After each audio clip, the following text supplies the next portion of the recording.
a little theme on this show. We do next week because Valentine's Day looms. Now you know this. It's next Monday. Have you got any plans for that auspicious occasion? What do you mean, not likely? Well, can we suggest one to you? It is a roving dinner party. Not only that, it's a romantic roving dinner party. It's a night out with a difference. It's basically you start off in one place and you have your starter, probably a couple of drinks. Then you bundle onto a bus. Probably not bundle onto a bus, but you get onto a bus. I think that's what you used to do as kids. You bundle onto buses. Bundle off and go. Well, here to tell us more is Ed Nichols from Gemini. I always call it Gemini Travel. Now this sounds good. You start off at the historic brewery tap. That's where you have your starter. That's right, yes, probably a pre-drink and a starter. We start off there and then bundle onto a bus, as you rightfully put it. Bundle off, get to Easton. So at this stage, you probably can get all hooch-cooch on the back seat. There's going to be a lot of demand for the back seat. Well, that's being sold at a premium, that one. You bundle off at Easton, then you've got venison on the menu or fish pie. Bundle back on, and then you go and have your pudding at the King's Head in Laxfield. That's right. Yeah. So it's 3 lovely different pubs and locations, and I think that'll give a chance for people to see what we have got in Suffolk in the pub states. Now, not only that, 20 quid a head. Well, I think we've all tried to make it affordable. I think in this current climate, it's nice to do something that's a bit wild and wacky and try to make it affordable. Yeah, I mean, the only slight thing I think there might be a problem with, you have got one of your starters at the Brewery Tap, which is a tremendous place for food now. Have you ever been there? I've had some lovely meals there. You've got Jerusalem artichoke, a chowder. Aren't they known for doing something, Jerusalem artichokes? I don't know about that. I don't know that's you what want you ventilation there in their coach, I reckon. Exactly what you want on Valentine's night. What made you come up with the idea, just as a nice idea?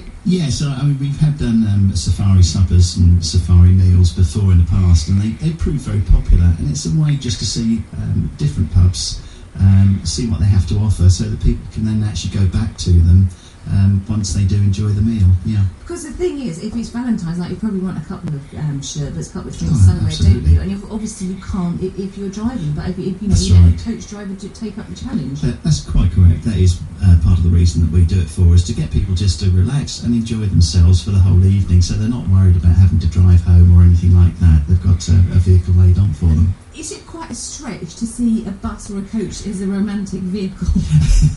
Well, I suppose it's a bit like the film industry, isn't it? You can do them up, decorate things to the way you like it, and as long as you've got a nice atmosphere, I think, and good people on board, I think that will go quite well. Does that mean, Ed, you're going to be walking down the aisles scattering rose petals? No. Will you be taking your lady love on this? Oh yes, and my wife.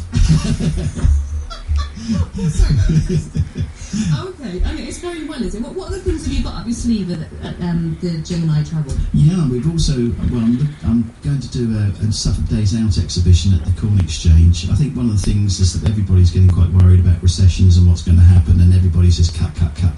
But there are things and opportunities, I think, that we should be looking further to that, of changing the way we work, changing the way we do things. And I think one of the weaknesses I've had in my firm is marketing. And I think generally Suffolk keeps very quiet about the facilities and the leisure interests that it's got. So I thought, well, let's bring everybody under one roof. We've actually now shotted over 600 group organisers to come and see what's going on, so that stands can actually have a stand up there, talk to the group leaders, and then hopefully we'll have a Gemini stand on the way out, so they can say, oh, we'll book a coach on the way for that. Where's the stand then? Where are you talking about? This will be at the Corn Exchange. This will be on the 15th, 16th of March. We've got quite a good response on that already, and already Beacon Hill go-karts have signed up for it as well. We've got a hotel chain in there, and it's been very encouraging. It is good. So I mean, as you say, we've got loads of fantastic attractions in Suffolk, but getting out to all of them and actually knowing about them. That's right, and I think by doing it in March as well, it gives